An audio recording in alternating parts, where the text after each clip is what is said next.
La variante Omicron, que en este momento se está convirtiendo la preponderante en México, igual que en otras partes del mundo, tal como lo hemos estado comentando, tiene una característica importante que ayuda a visualizar el por qué se ha separado la rápida ocurrencia de muchos casos con la relativa ocurrencia lenta del incremento de hospitalizaciones.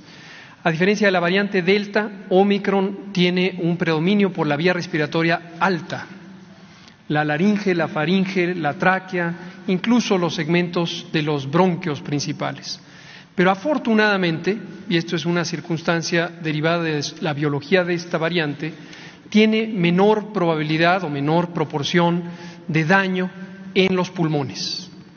Entonces, el cuadro clínico de Omicron, la expresión de la enfermedad por Omicron, es más parecida a el catarro común. Es una enfermedad en la que predomina la afección respiratoria alta, pero afortunadamente, insisto, con menor probabilidad de afección a los pulmones.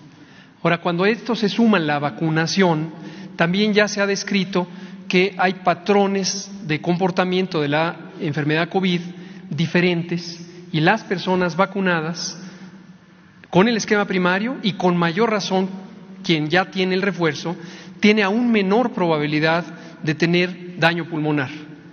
Y la enfermedad cursa más breve que el COVID causado por las variantes previas, incluida Delta, y la recuperación ocurre en pocos días. Esto es muy importante tenerlo en mente. La desafortunada contagio del presidente nos ilustra en este caso exactamente lo que ocurre con la variante Omicron. Vamos a verlo en números, si son tan amables de presentar. Retomo algo que comentamos en su momento cuando hablamos de la tercera ola, y les pido sean tan amables de prestar atención a la diferencia de esta curva epidémica con las siguientes dos. Esta curva epidémica, que conocen ustedes muy bien, es de la ocurrencia de nuevos casos en general, desde la persona que solo tenía dolor de cabeza, la persona que tenía un poco de ronquera, la persona que tenía alguna afección también más importante, todas están sumadas aquí.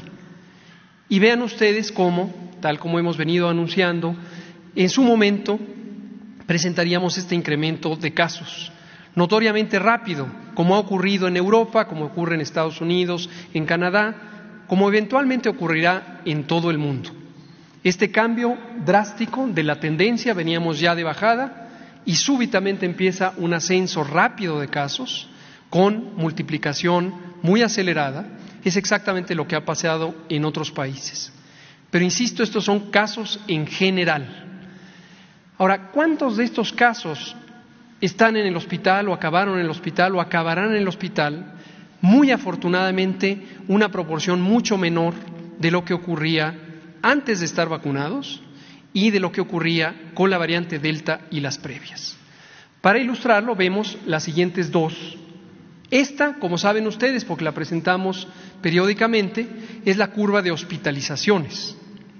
Noten ustedes cómo la primera y la segunda olas ahí representadas son más grandes que la tercera ola que se ve ahí mismo.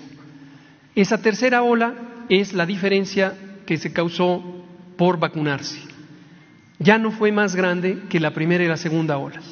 En el número de casos sí fue más grande, pero en el número de hospitalizados ya no fue más grande, porque la vacunación hizo su efecto positivo de prevenir enfermedad grave. Pero ahora veamos el último extremo de la imagen, en el segmento que está del lado derecho, donde hay una flecha verde. Ese es el estado actual de la hospitalización COVID. Y tenemos aproximadamente la quinta parte o menos de las unidades COVID ocupadas cuando estamos viendo ya este aumento de casos en general.